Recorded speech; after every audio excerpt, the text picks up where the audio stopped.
Warner Bros. N'avait pas l'intention de publier officiellement ce First Look, dévoilé pour la première fois samedi dernier à la San Diego Comic Con. Mais les fuites sur internet d'une version en très mauvaise qualité a forcé la société à le faire, histoire de ne pas laisser une première et mauvaise image du film. Mais les fans sont très loin de se plaindre, car avec Dawn of Justice, Suicide Squad est un des films comics les plus anticipés. Je vais faire une analyse différente cette fois-ci. Au lieu d'étudier ce premier aperçu dans l'ordre, je vais vous faire découvrir les personnages avec mon interprétation du First Look, qui n'étant pas une bande-annonce, ne nous apprend quasiment rien sur l'intrigue même du film. Comme toujours, cette analyse peut contenir des spoilers sur le futur film, si les théories que j'avance se confirment à sa sortie. Libre à vous de continuer.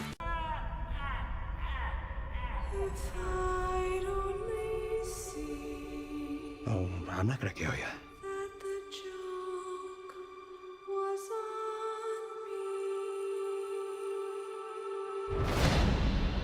I'm just gonna hurt you. Really, really bad. Commençons par la première à prendre la parole, Amanda Blake Waller. Ceux qui regardent la série Arrow auront déjà croisé sa version DC Télévision. Dans Suicide Squad, elle est interprétée par l'actrice Viola Davis. Parfois surnommée The Wall, le mur, Amanda Waller est une femme forte et parfois cruelle. Elle expose son projet lors d'un dîner, créer une équipe de criminels et les forcer à faire le bien. Comment les membres de la Suicide Squad ont-ils été sélectionnés et trouvés ?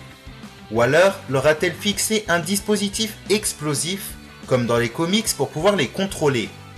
Elle affirme en tout cas que forcer les gens à agir contre leurs propres intérêts constitue son travail. Waller semble diriger Belle Rêve, la prison spécialement conçue pour les méta-humains. C'est là que Harley Quinn est maintenue prisonnière. Et d'après ce premier aperçu du film, voilà comment je vois l'histoire du couple le plus fou des comics.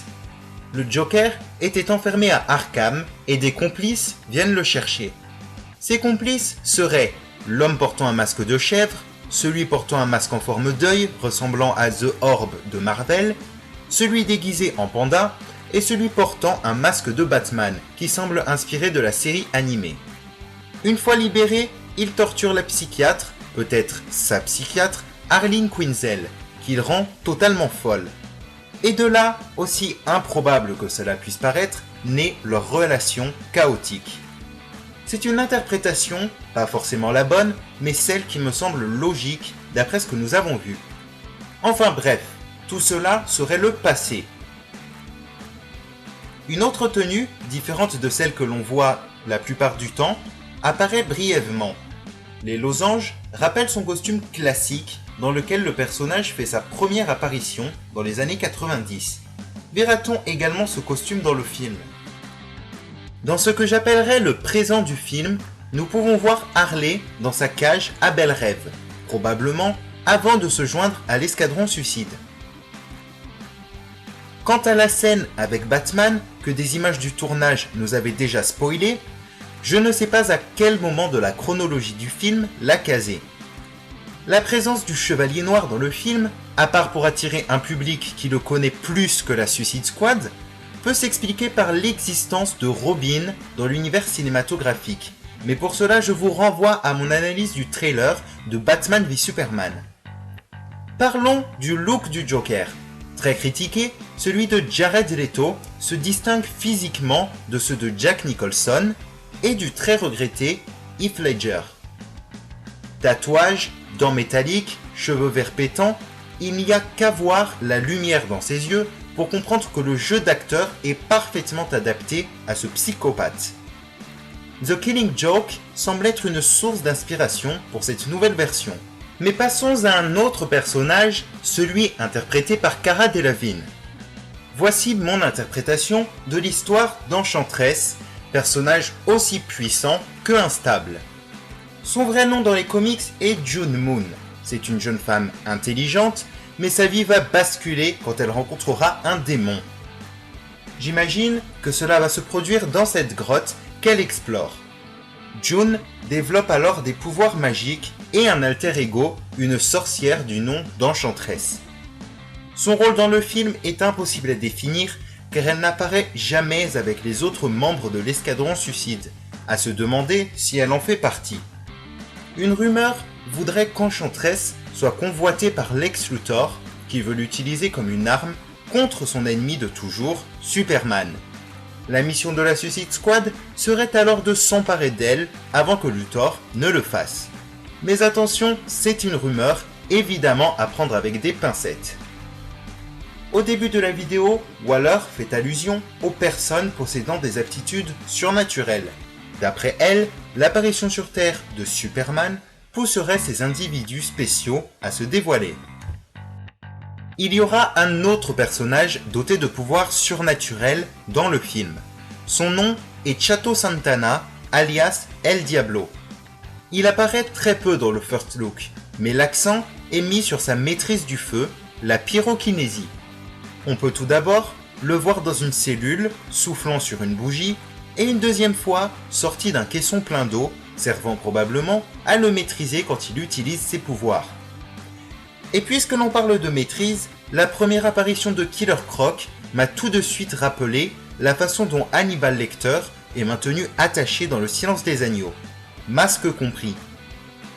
Une façon de montrer la force surhumaine du personnage.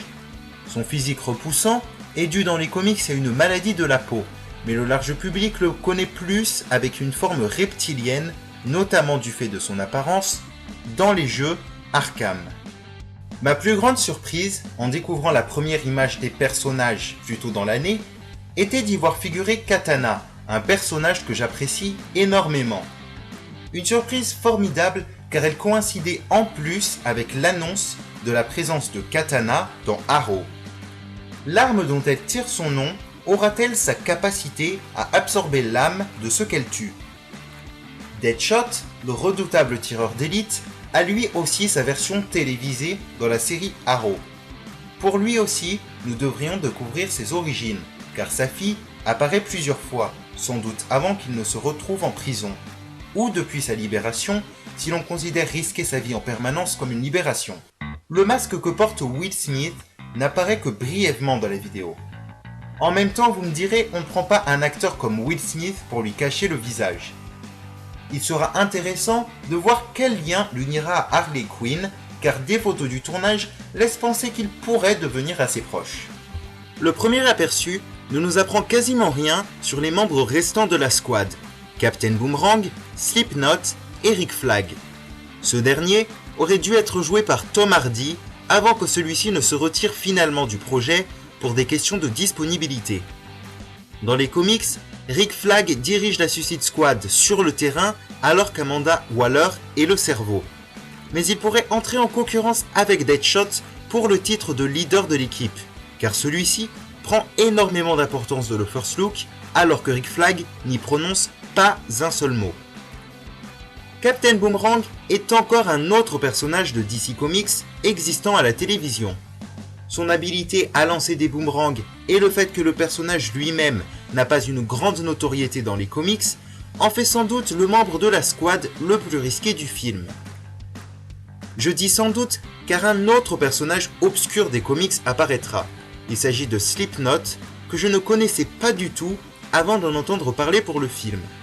Son vrai nom est Christopher Weiss et la particularité de cet homme, ancien chimiste, est d'avoir conçu un type de corde presque indestructible. Ces trois personnages ne se démarquent vraiment pas dans la vidéo, laissant leur place aux autres membres de la squad, notamment aux femmes. Et s'il y a une chose dont Suicide Squad ne manquera pas, ce sont des personnages féminins, forts et indépendants. Sachant que des membres de l'escadron suicide laissent leur vie régulièrement dans les comics au fur et à mesure des missions, il est probable que les personnages les moins célèbres soient les premiers à partir. Un autre homme apparaît sur cette image. Joué par Scott Eastwood, on ne sait rien de lui pour le moment. Quand l'acteur a été annoncé au casting, les rumeurs parlaient de Deathstroke, ce que ce First Look ne contredit pas mais ne confirme pas non plus. Enfin, un autre personnage n'apparaissant pas dans le First Look est cependant confirmé, King Shark. Ce personnage pourrait être lié à l'existence d'Aquaman dans les films d'ici. D'ailleurs, des rumeurs, je sais j'en cite souvent, voudraient qu'Aquaman ait été capturé par Amanda Waller. Pour terminer, parlons musique. Si jamais celle de la bande-annonce vous intéresse, vous pouvez retrouver facilement sa version originale. Il s'agit de I Started a Joke des Bee Gees.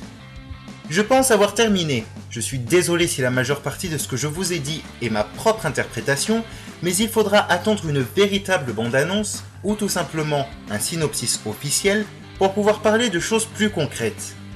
Le film sortira en salle en août 2016, ce qui nous laisse largement le temps de faire d'autres spéculations.